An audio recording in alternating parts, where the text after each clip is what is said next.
It costs me money to go up the mountain and to come back down. It costs me money to hire people to help me to move stuff. The only people I can get to actually help is tweakers. People who are on drugs, people who are on meth, people who are on... people that aren't really help.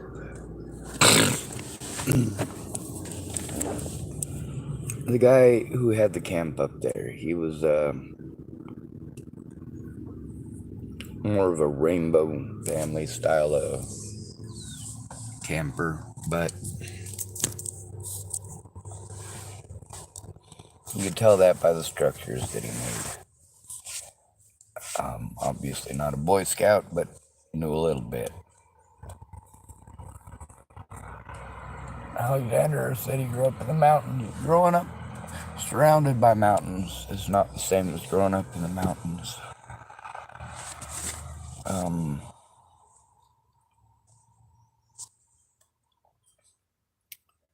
Let me tell you how yesterday went. He did show up this time. And he was actually apologetic about not showing up the last time. Basically, he got $57 and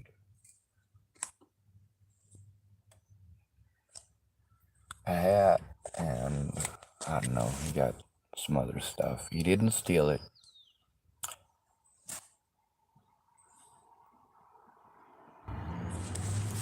I guess I should start with when he got here yesterday, he was on time.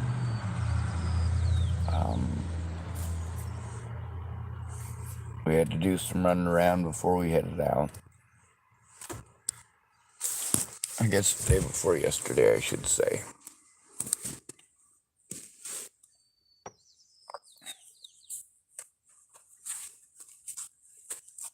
That's when he came and talked to me, but...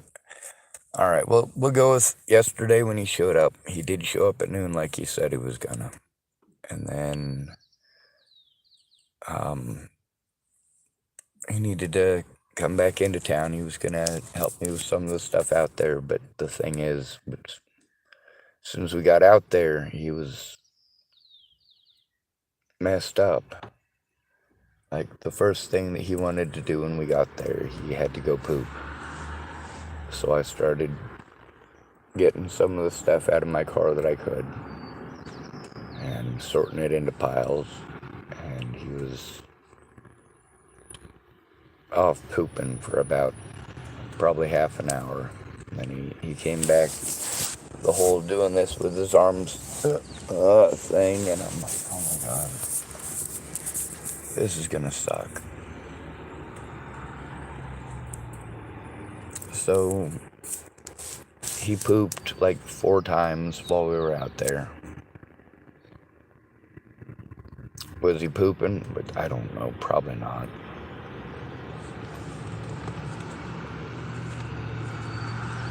If it was opiates that he was doing, he wouldn't be pooping.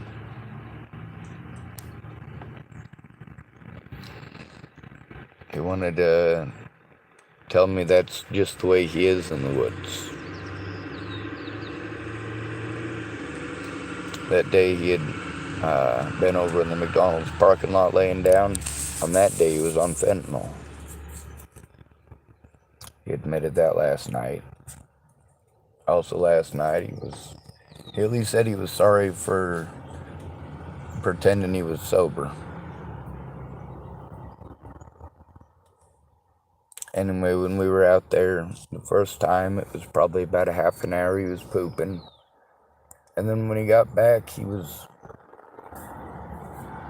incapable of paying attention to anything.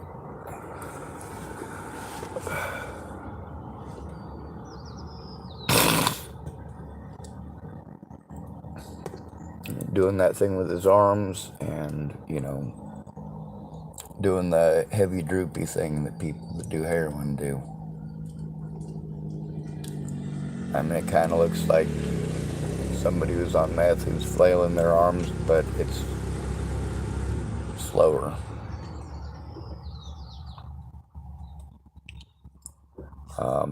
After that, he went probably about 15 minutes worth of work is what he was able to do. And then he had to go poop again. And then he came back messed up again. And this time it took about 45 minutes for him to come back. And then, of course, he couldn't pay attention to anything, so trying to explain what was going on wasn't working.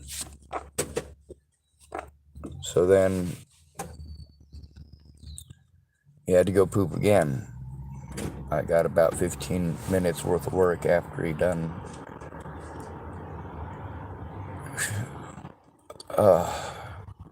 I kept saying to him, hey dude, I really need somebody who's sober to help me. He's like, I'm sober, I just had to poop.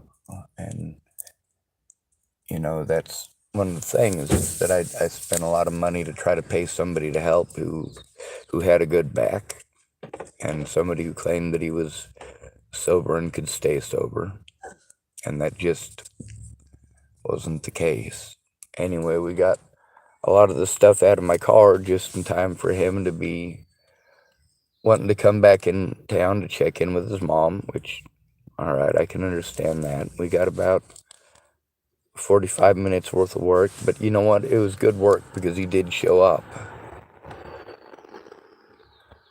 Now, the amount of work that we got done in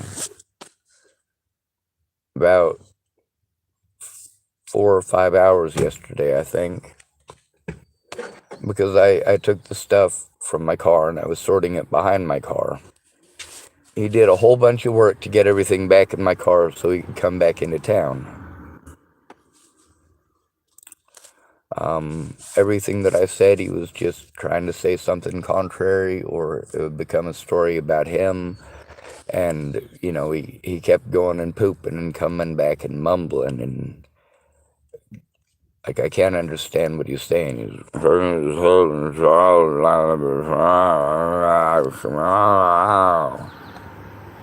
and we got back into town, and he just had to run some quick errands, and then he's got to do, he wanted to go to his mom's and shower, and wanted to get water, so that part right there was pretty useful.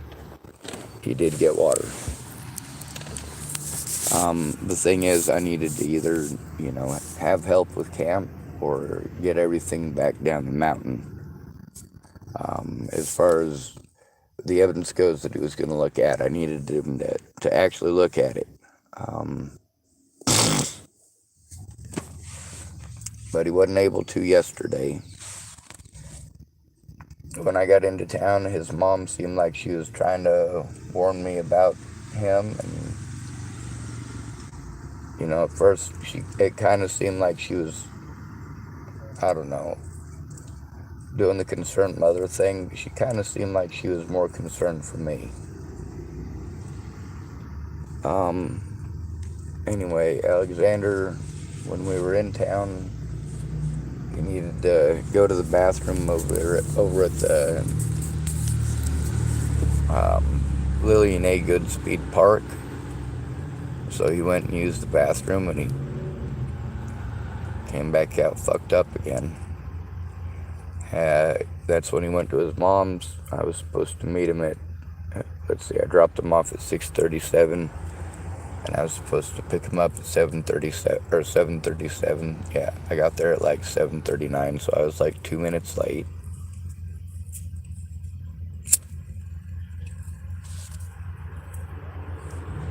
I made sure we had cigarettes and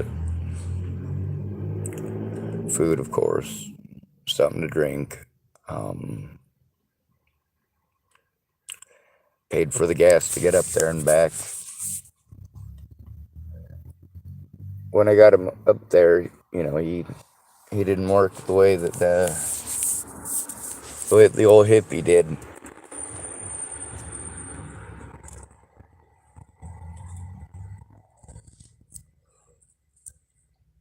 I think his name was Pete. There was another guy that was up there that helped me for a little bit too. He said he was camping there last year. Anyway, when I went up there and that guy was up there, I think his name is Pete. I don't want to quote that, but he moved all of my stuff, nearly all of it out of my vehicle, and nearly all of it back into the woods. He did nearly all of that himself. The problem is I hadn't actually gone back to as far back in as he was. The spot that I was thinking about was only just a little bit. And, basically I was just getting stuff pushed to the back so that he could grab it and take it back to his old camp. Well, when I got back there, I realized that his old camp was, like, pretty fresh. I mean, there's an old camp there, like an old one, and that might have been his from previous camping experiences. I don't know. But the thing is, it's quite a trek in there for somebody who has problems getting on and off of curbs.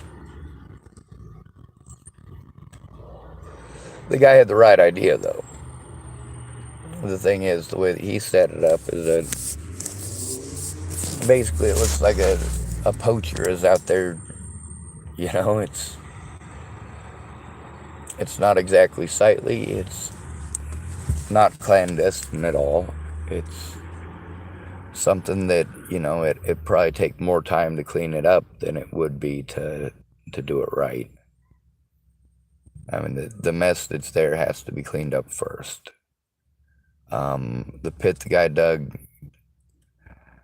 I was thinking, you know what, if all else fails, I could just put my stuff in it and cover it up. And I did try that with the materials that are there, but with my limited abilities, it's not feasible.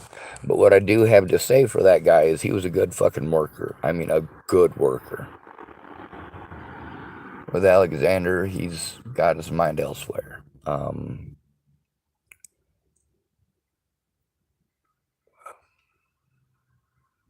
There's a lot of places that he can't go. So we had to do shopping in a lot of different places. There was some people I did need to get a hold of. I decided just to give them my phone number and hope for the best.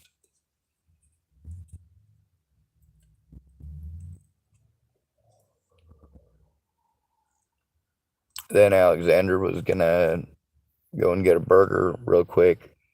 We were on our way out of town. He was gonna get something to eat, and then we were gonna head out. I needed him to take a look at some of that evidence real quick while we had internet, which I'd been trying to get him to do, and it was a near impossibility. Almost everything that he said was either contrarian or it was while he was messed up. So then he was over there with two of the other local drug addicts over at the Burger King for, I don't know, an hour or so. They came back, and this time he was, I guess, sort of ready to go out there. He did show back up. He did get the $20 for working today, but then when we were out there, he's got to be in town and he's got to be at work by noon.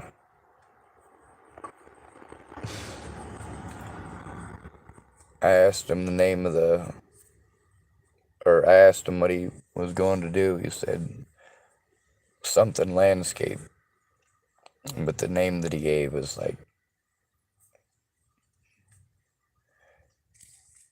Bubba Bullshit or something like that. It just, some BS name. And if there is landscaping company by whatever the name it is that he said, you'd think that they would they'd probably be on the internet for their name. I mean, there would probably be memes about the name. Anyway, he wanted to make sure that he was back in town. The $20 that I gave him that he went over to Burger King with, that was so that,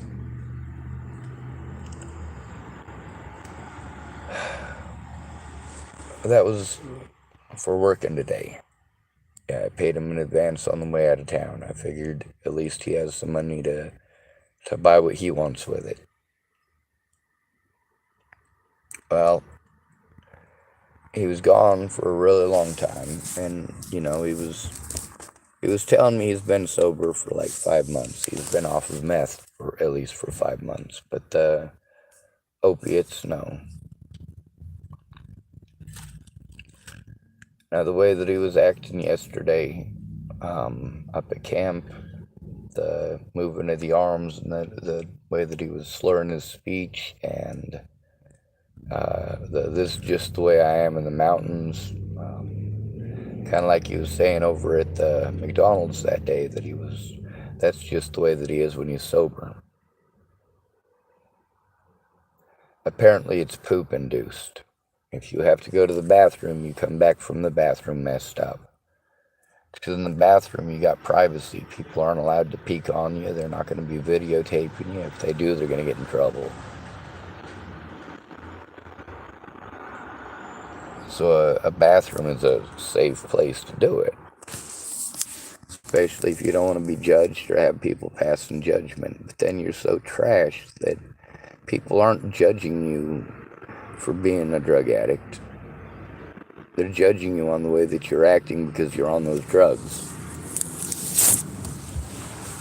I needed actual help, and, for his attention span when he's coming down from the drugs, his attention span is on the drugs, on getting the drugs, on contacting whoever's got the drugs and getting them. When he came back from over at Burger King yesterday, he had a story about her sister and her boyfriend, and beating them up and stuff, and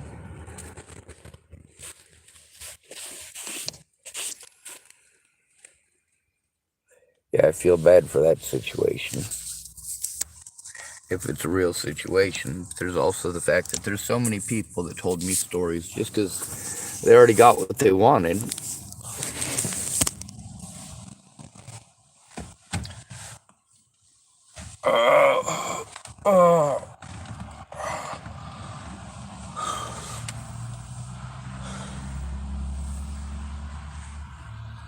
Then when we were finally on the way out of town again, just getting ready to anyway,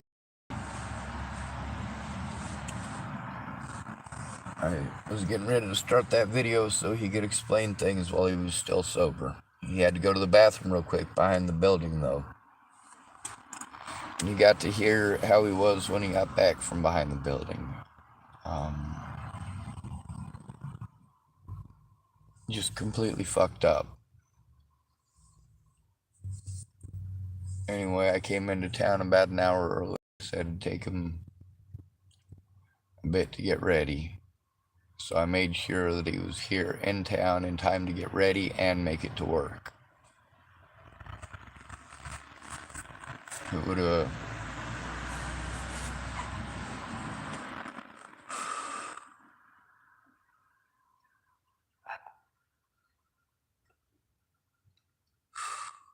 would have been nice to have a sober friend or family member to help with this. But even the sober ones, when it's a guy who's going through this, they want to do everything they can to ignore what's going on and make him do it himself. Even if they say they'll go in with him, they'll go sit off in a far corner and do nothing. Not hear anything that's going on, not see what's going on. So then, all they can really say is, oh yeah, we went down to that office. Well, what happened at the office? I don't know, I sat in the corner. Yeah. Obviously, I'm referring to some other situations now, but not with Alexander. With Alexander, he doesn't show up most of the time. Once in a great while, he does keep his word to at least show up. But we probably got about, for a healthy-bodied individual, we probably got about 45 minutes worth of actual work done yesterday. Well, probably an hour and a half, because what I was doing would have gone a lot faster if I was able-bodied.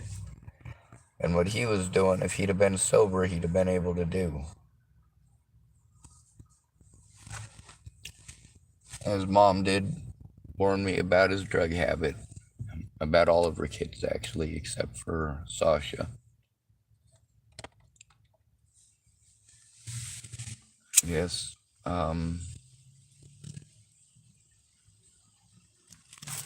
The thing is, like, this is the help that I have to go to. Scott Scudder, when he said he was going to help, him being schizophrenic kind of makes it difficult.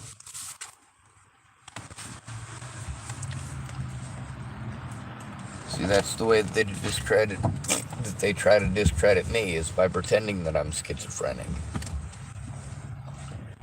And then I've got a schizophrenic telling me that he tried talking to the cops. The cops have something different to say.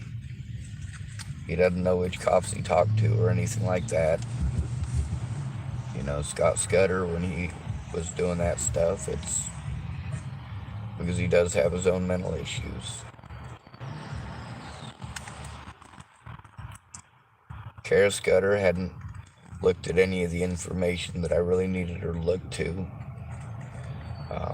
Much of that was because of situations where either the people that we were supposed to be contacting with didn't get back a hold of us, or when I needed to have some prep time to show Kara Scudder what was going on.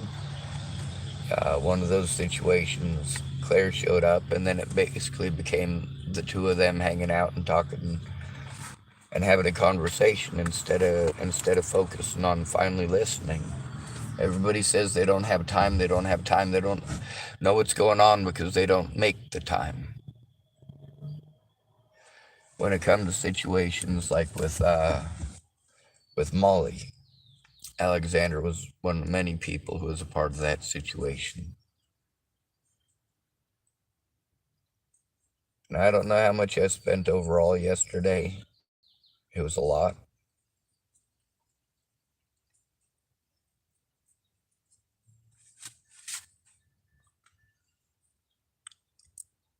And I know that it's not a lot of money to you guys, and for 45 minutes of labor, it's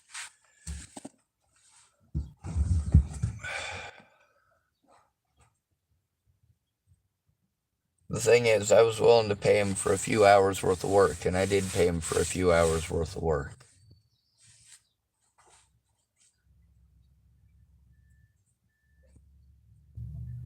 But he's a person I gotta depend on, because he might actually show up.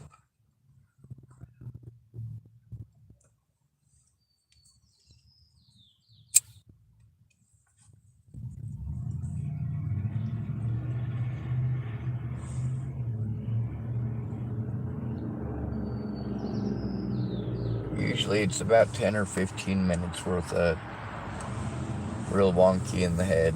You can hear in the things last night where he started to sober up just a little bit. Just a little bit. When we went to Center Market, he's not allowed in there, so we jumped Lori. He wanted to talk about how crazy she is, and that's from trauma.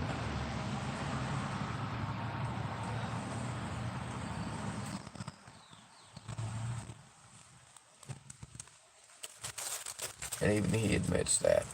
But when he was talking to her, he was pretty nice about it, and he hooked up the jumper cables, and we did get her car jumped.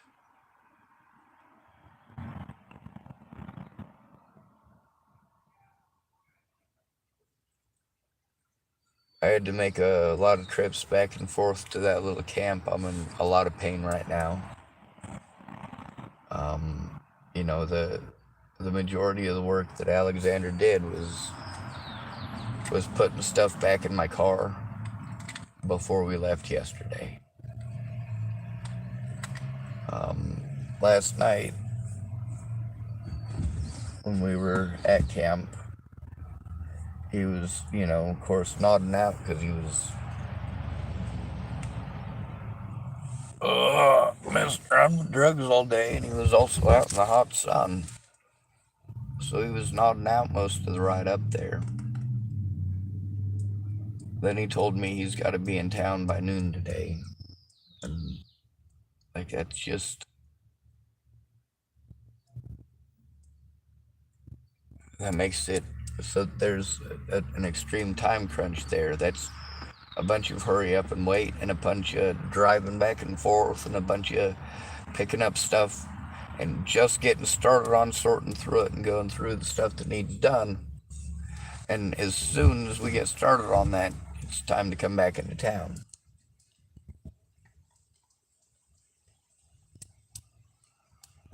Last night when he went to go pee behind the building and he came back messed up again.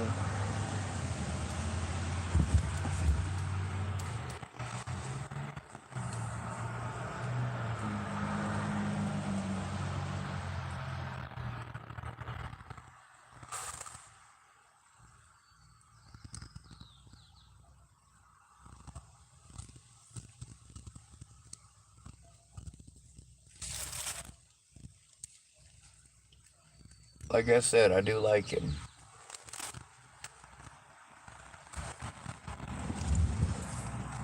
I just don't like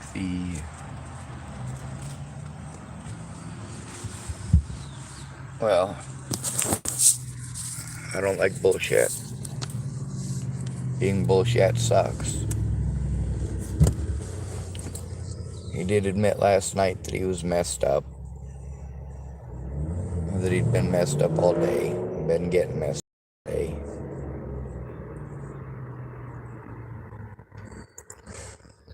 He did say he was sorry and he'll try to do better.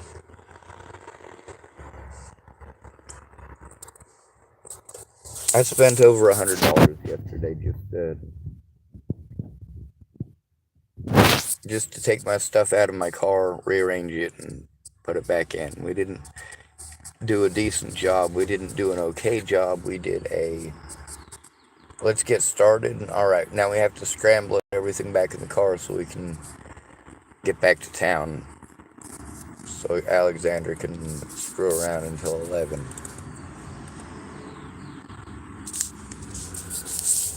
I tried to understand his errand.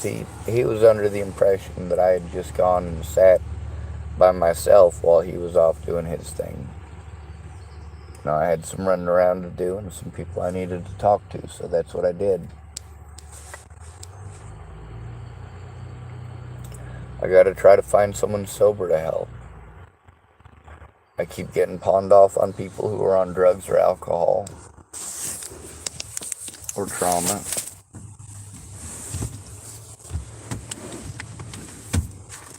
People who are entirely unreliable. Meanwhile, I am unreliable. I can't take care of myself. And instead of these people trying to understand that and help me, what they're busy trying to do is get messed up on heroin. Get messed up on them blue things. Get messed up on meth. Get messed up on alcohol. A lot of people, when they finally are going to make the time, like with Claire, you know, she got drunk.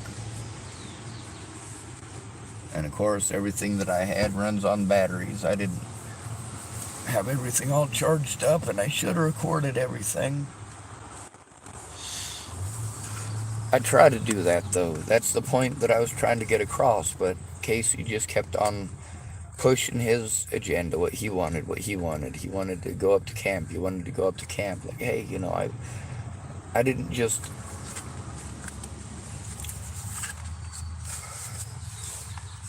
The thing is, I paid a lot of money to people for help and spent a lot of money for them to get what they needed in order to be able to help me, and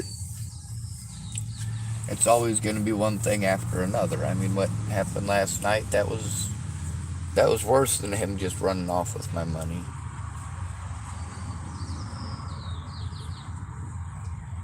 Just because I wasted a trip and the gas to go up the mountain and all that time waiting on him to, you know, once he's done his thing, we'll be able to. When we got up there last night, there was no way he was going to be able to work. Then, of course, he ended up wide awake until like 2 or 3 in the morning, and I gotta sleep, you know. He was saying he's probably gonna pass out as soon as we get there, and then he had to go off and go to the bathroom again, and he came back the same way that he did before. He came back the same way he did yesterday when he went to the bathroom behind the, what do you call it, the coin-op laundry. Like, no, he's not going back there to poop. He's not going back there to pee.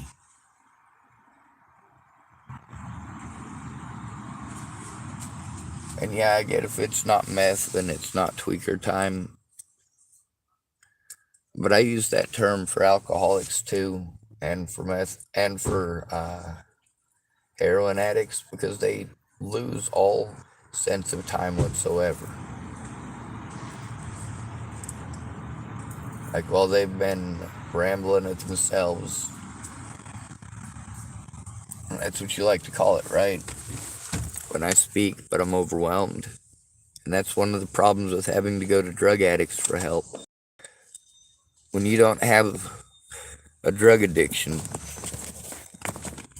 but you're going to be associated with drug addicts. And then the people from the hospital want to tell you to go to drug addicts, and they'll go in with you. No, that's not help. It's not. And when a lot of these people out here say that they're sober, they mean they've been sober for like 15 minutes. Hey, I'm not doing any drugs right now at this very moment, kind of sober. But a lot of them, they got it in their head that if they're not literally hitting a light bulb right at this moment, then it means that they're sober. Like, they're only unsober while they're literally in the process of inhaling these things. And it just...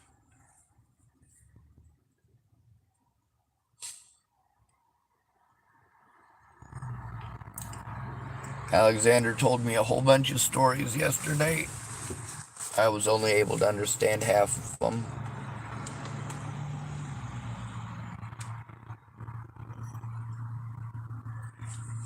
He shredded my window and then was wanting to know if it's okay if he shreds my window. I was like, you know what, you already did it. Yeah, go ahead.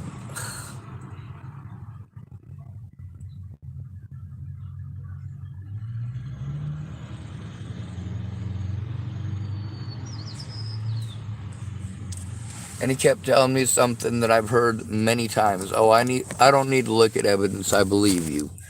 I don't need to look at evidence, I believe you. Last night when he was up in his fields, he was, well, I'll go turn it in with you right now. I'll go turn it in with you right now. I'm like, it's not going to work going in with you right now. Up in the mountains, there's stuff that I'm not able to do. I got to be able to do that in town. And when it's, I want to say 6 or 7 times he had to poop or pee and came back messed up. When he had to go pee behind the coin-op laundry, he was definitely back there a bit longer than it takes to pee. I started that video because he was going to explain some of the things that he was able to see and was aware of. But then when he came back, he was too trashed.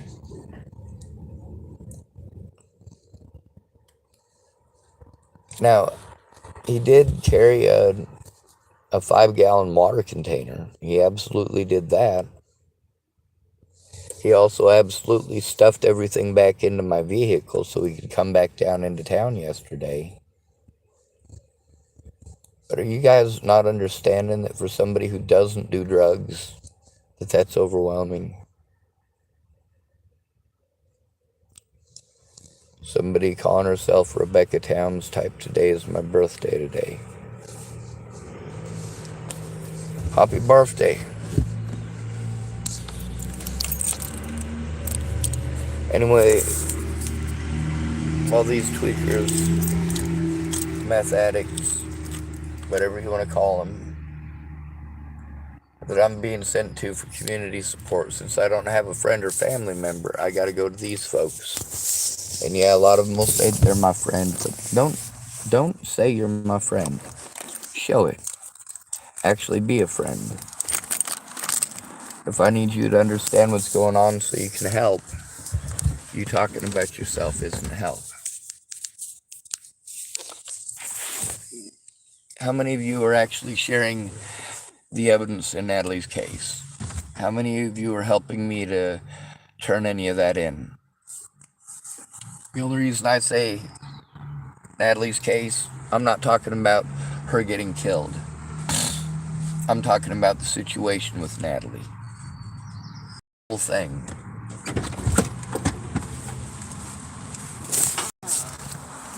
Natalie and her friends and family stalked me across multiple jurisdictions in multiple states. And then they pretended that me trying to get help stopping the abuse was stalking. Meanwhile, you guys don't care. The man must be the culprit. Men are assumed to be guilty until proven innocent.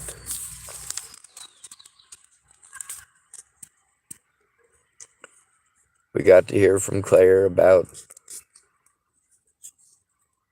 Casey going off on jaunts with Brian. Also, Alexander says that Brian's gay. Like, actually gay. Not as in an insult like them youngins at the parking lot.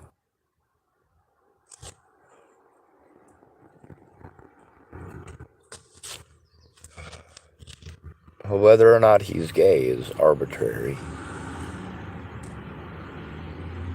His drug addictions aren't.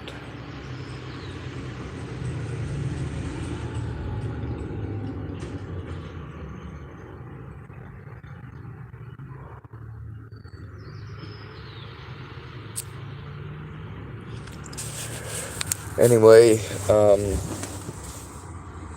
so last night he was up until 3 in the morning. It was tough to get some sleep. He was rutting around in my car for a while. I don't know what for.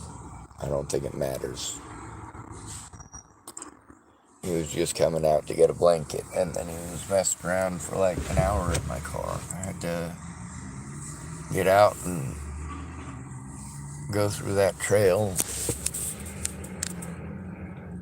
Finally get to him and my car, and he's so fucked up. Like, he's doing the swaying thing. I'm not talking about autistic rocking. I'm talking about drug-induced. My body is good because I am on something I shouldn't be. So while he was moving his body like that, and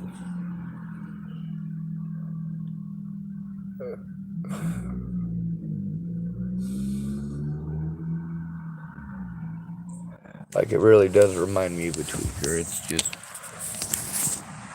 tweakers do it with sharp, jerky movements. Ugh.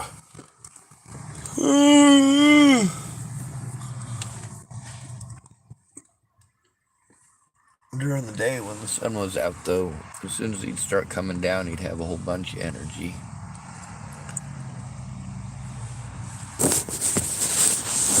That's the thing about fentanyl. I don't have enough experience with that to know whether it was fentanyl or opiates he was on yesterday, but he did admit last night that he'd been messed up all day. That he'd been on drugs all day.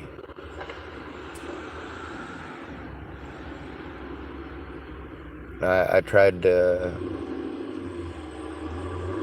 explain to him a bunch that, hey, I really need you to pay attention. At least we got the water. That's important. My stuff is still up there at camp. None of it was packed up, brought down, and anything that I could have done with it by myself, I didn't get to do because I had to bring him back down the mountain again.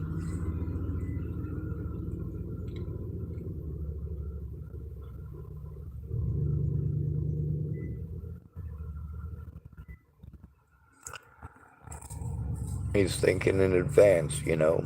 He's probably going to run out of his drugs a little quicker than he intended because he keeps going off in the woods to poop. Except he's not pooping, or maybe he is, but he's definitely getting messed up on drugs when he goes to poop.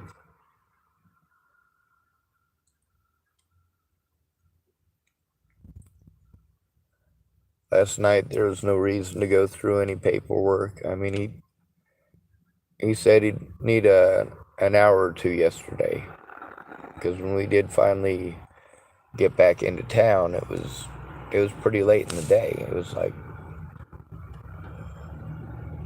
I don't know, 4 or 5 o'clock. But we didn't leave town till after 11.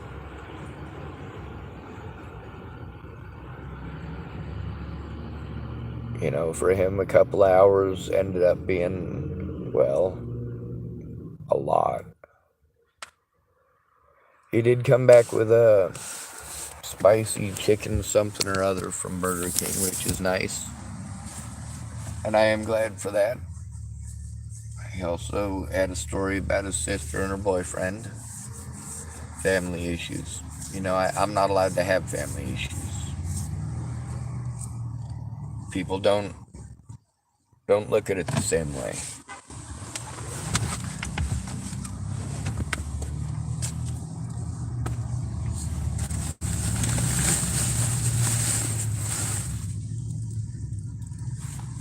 So there's nothing I can do. I don't have any money. I can't do any of these things by myself. I can't rely on tweakers. I can't rely on police officers. And I can't rely on myself because I can't take care of myself. And no matter what, this guy isn't going to understand because he's too busy getting so fucked up that he can't take care of himself. But for him, it's because he keeps getting messed up on drugs.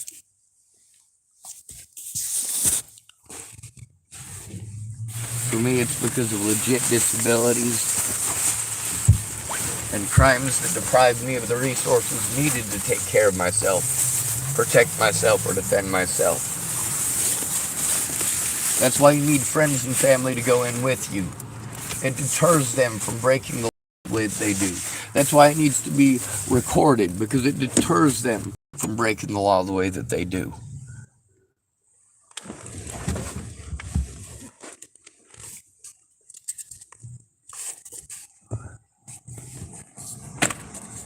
With Alexander yesterday, at least he showed up, you know?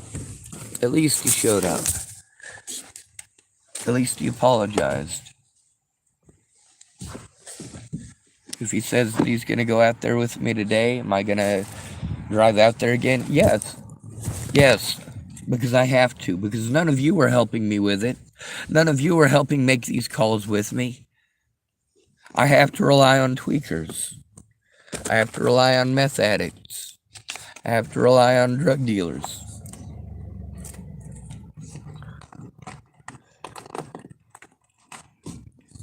When you want to pretend all homeless people are homeless because they're on drugs, that's pretty messed up. It's even more messed up that the only people that I can go to for help are homeless people who are on fucking drugs. For people with severe mental problems. Why are you going to pawn me off on somebody that you're just going to call mentally ill anyway?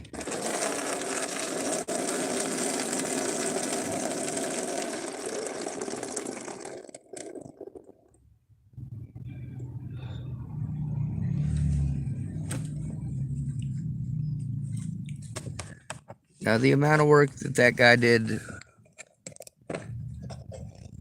I want to say his name is Pete. I'm not certain about that. Don't quote me on it. The amount of work that he was able to do in just 2 days. Mind you, the guy only worked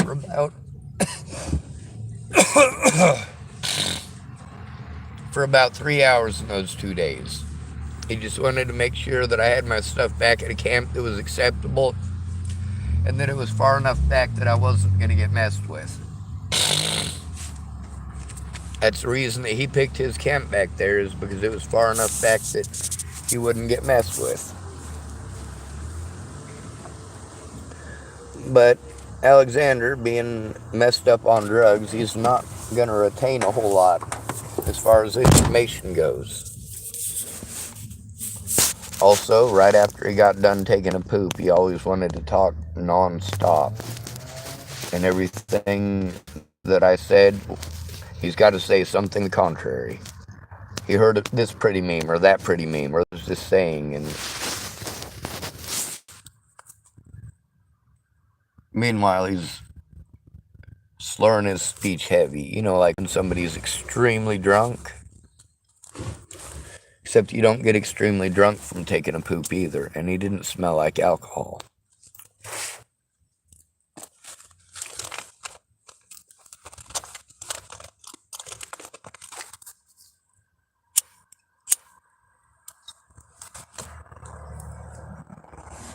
He's got a pink breast cancer awareness backpack, and of course that right there he holds on to like,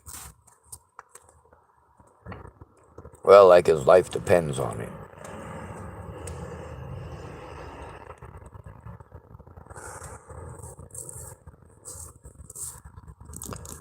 So I wasted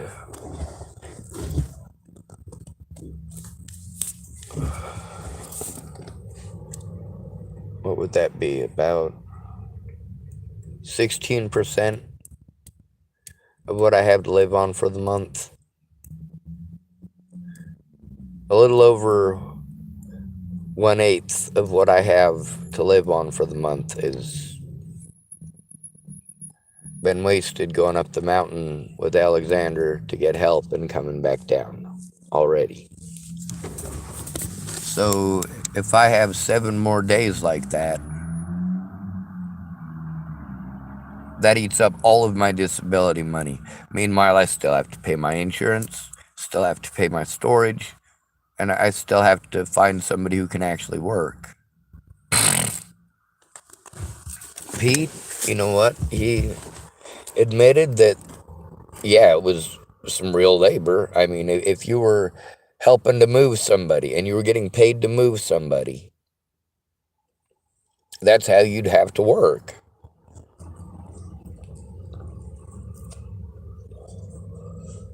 Not taking 4 shitter breaks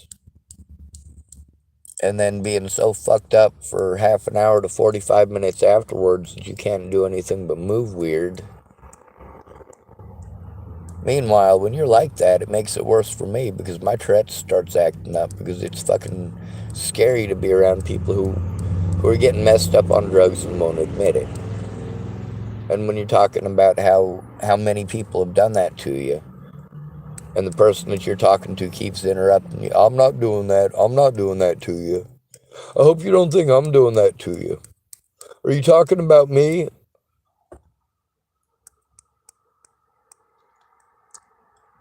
Yes, but not just you.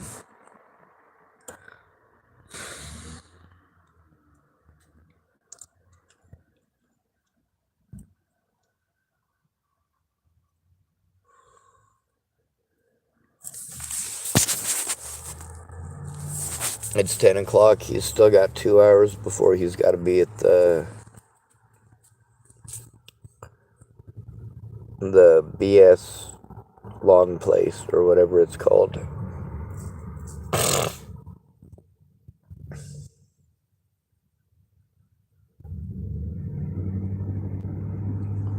When you go and you do a job, all right, the first thing you got to do the prep work, right? So let's get that out of the way first.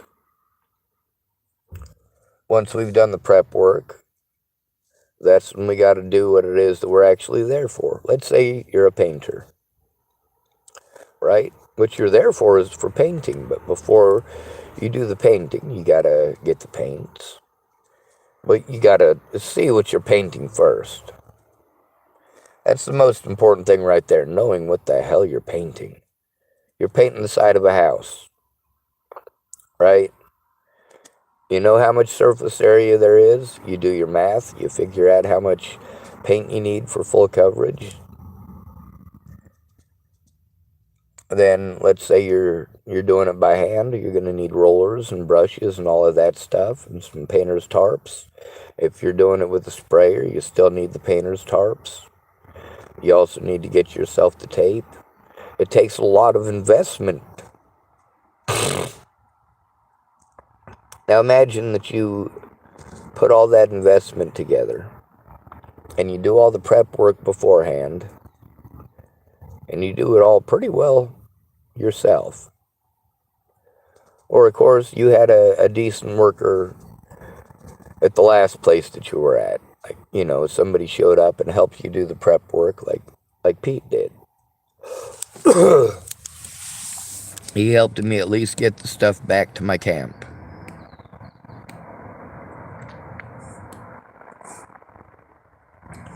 With Alexander, it was different. With Alexander, with as much stuff as we got moved from camp out, or from my vehicle back to camp, it was a 5-gallon container of water. That's a grand total of what we moved. It definitely cost over $100 yesterday between the gas and the food and the cigarettes and paying him to help me, paying him basically just for his time is what I did. That's not what I was intending on paying him to do. I didn't intend on paying him to come hang out with me in the mountains, fucked up on drugs, telling me all of his problems, or gossiping about others.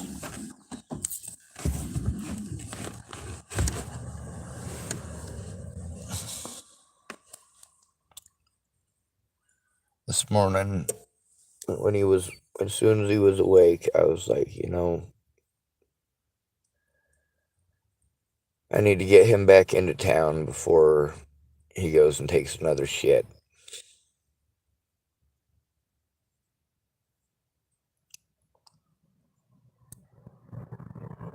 Because he'll come back messed up and it'll be complicated again.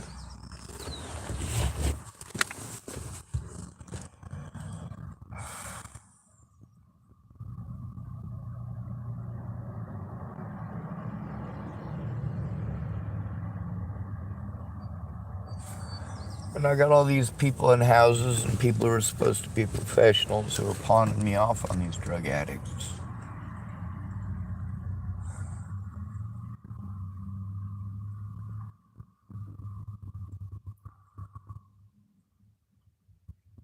Not sure if you can tell I'm doing breathing exercises, the whole goose faba thing. Close your eyes and go, ow.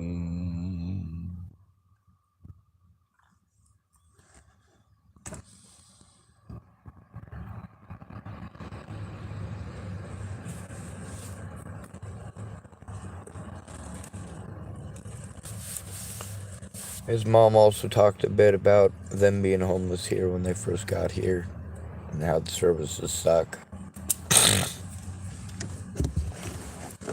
Who would be more useful to me, him or his mom?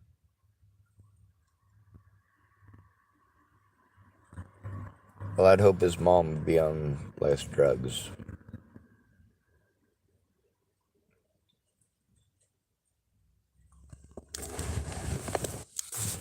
And then there's Lori. I got her information again last night. She's the one that we helped jump her vehicle. At least that was something worthwhile.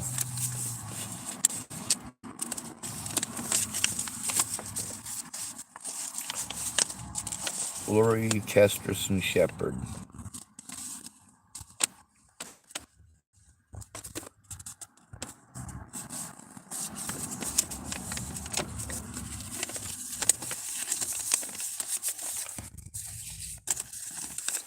I'm pretty sure her communication issues come from trauma.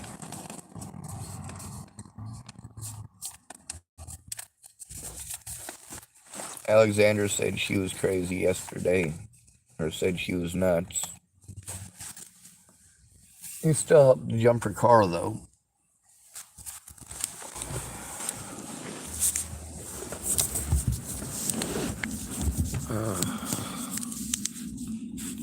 I'm trying to talk myself into getting out of the car and plugging my stuff in the library, but I am in so much pain right now. And those of you who are going to make funny jokes and tell me I should have just asked him for some of his heroin, no, it's not funny.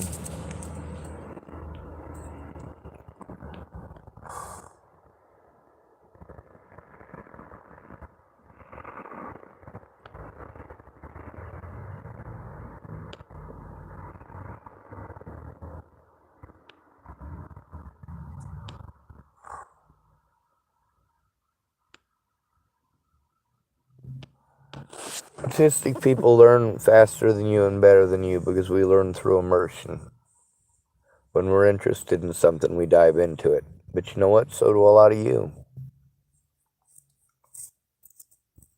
Many of you don't retain any information because you don't dive into it. You're interested. Many people that I know decided they were going to become a nurse because that's what a girl is supposed to do. But then when they were going through school to become a nurse, they discovered that it's not all bringing babies into the world. And bringing babies into the world isn't this pretty thing that you think it is.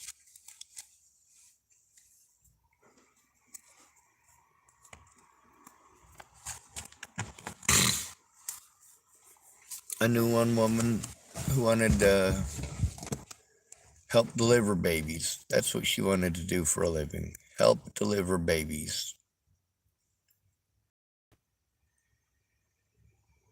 Well, she didn't last long. The first baby that she was there for the delivery of was stillborn and messy.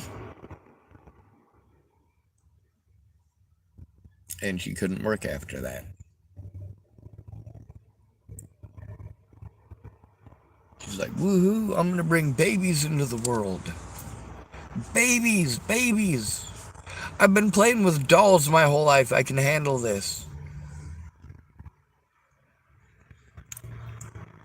Oh yeah, I can handle getting a shot, so I can handle needles. I can understand that. Yeah, we're good. But then you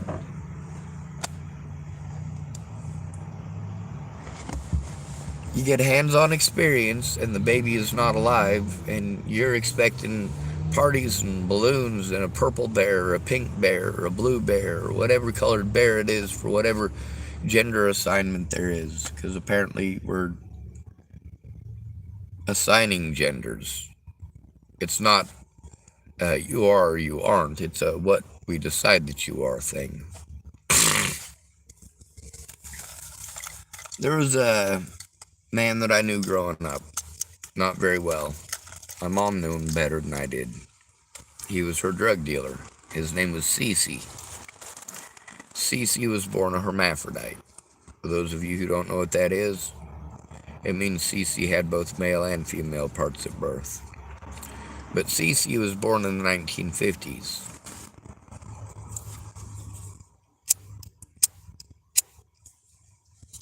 In the 1950s, they didn't do a test to find out if you were male or female genetically, because hermaphrodites are one or the other.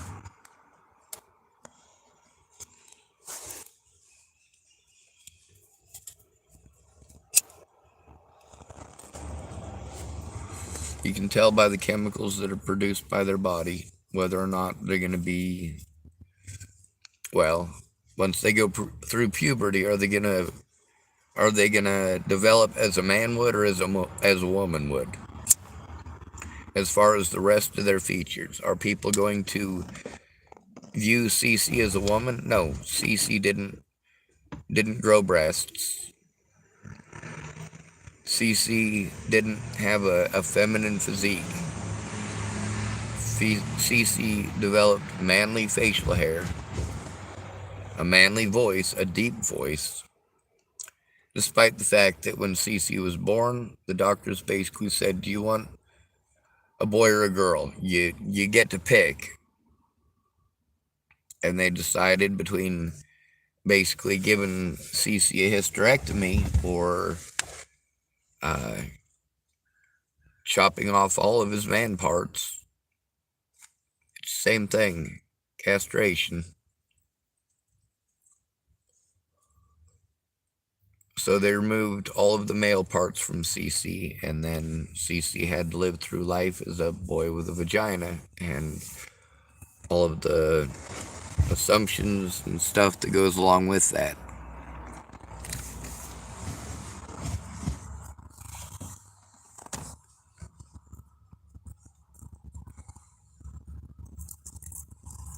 The thing is, I'm being sent to traumatized people. They're traumatized in their own right, to try to get help from them when they can't function themselves. Is Alexander able to function? No, he's not. He runs around and sells cams, and it's primarily to pay for drugs.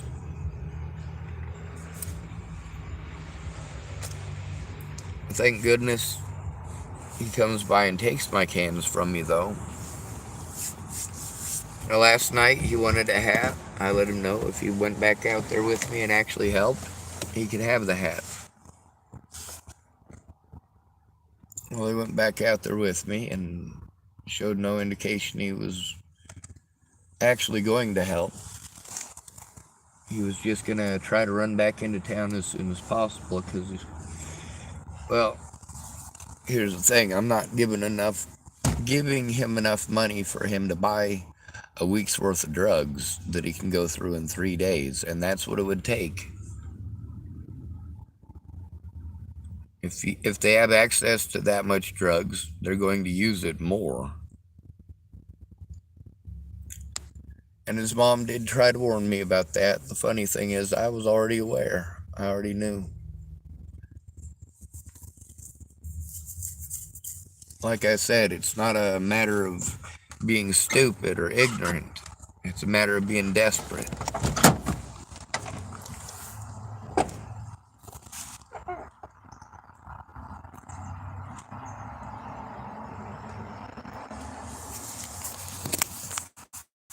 I did spend a little bit of money on stuff that I probably shouldn't have yesterday.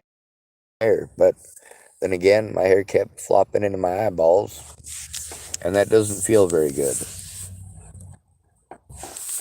The guy gave me a discount and cut my hair for $10. Yes, I left him a tip. Those of you who want to complain at me for leaving a tip, you know what? He cut my hair for $10.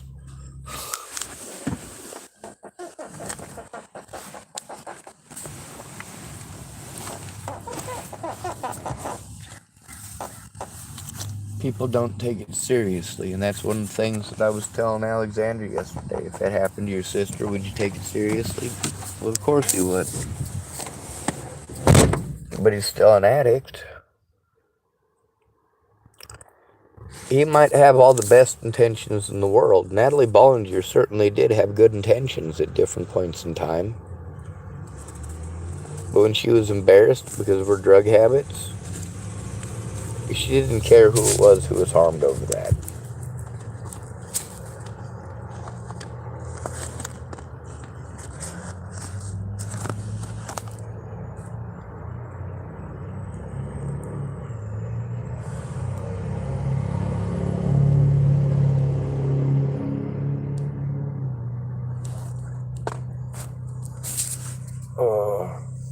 Y'all talk over me until I talk 400 miles an hour loud over the top of you the way you do to me. And you tell me to breathe. A lot of times, y'all don't understand, and you show it by the things you tell people to do. I have to do breathing exercises so that I can speak the English language without stuttering. I practice it so that I can speak without stuttering.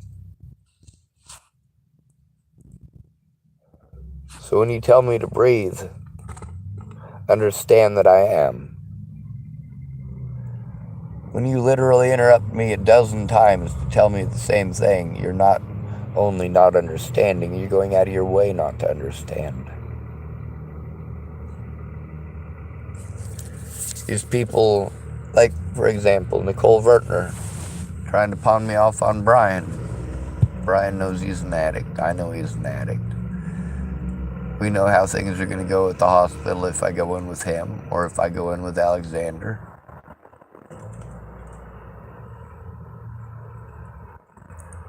And how about Lori? Yes, there's a good possibility because the way that she acts and her demeanor that she is addicted to methamphetamines. It's not possible for it to be anything else just because of how long it lasts and how much she talks. However, that's also a type of trauma that I've seen before in people who don't do drugs. Primarily women who have been choked out, left for dead.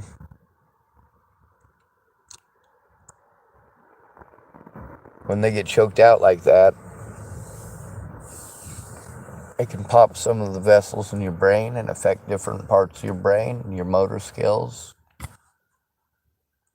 Lori does talk nonstop. She's incapable of not talking. She's actually, well, she's a good rival to Shannon Alvarado. That's for sure.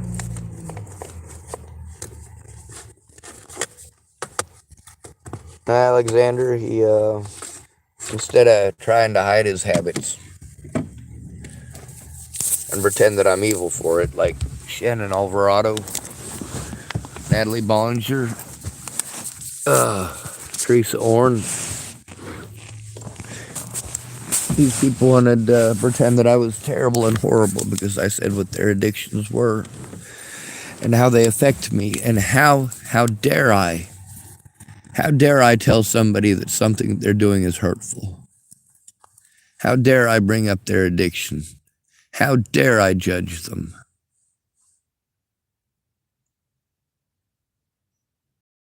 Last night, Alexander admitted a lot of things. I wasn't able to record it because everything was full. So I have to record it live to make sure that it's saved somewhere. And I can't record live when I'm in the mountains because there's no service.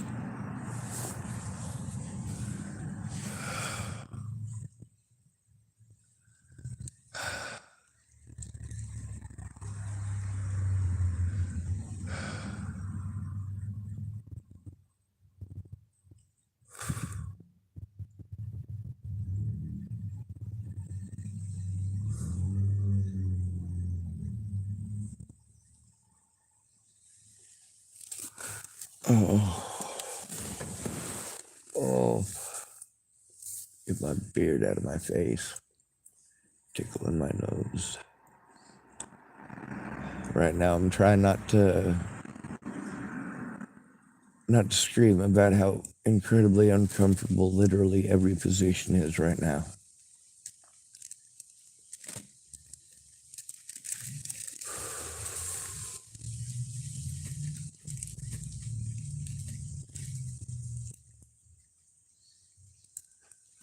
All right. Uncomfortable is not the word for it. This is fucking hell. I'm gonna end the video.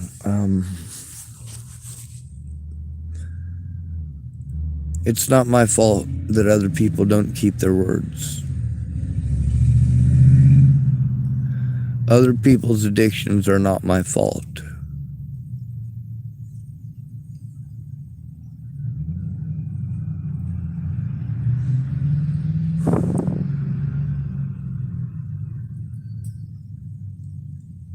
Obviously, I'm stressing about money, and I do keep trying to pause when the loud trucks go by. That way I don't lose my train of thought.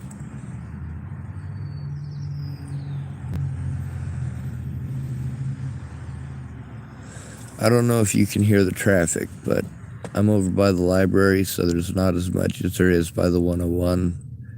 It's not as loud either.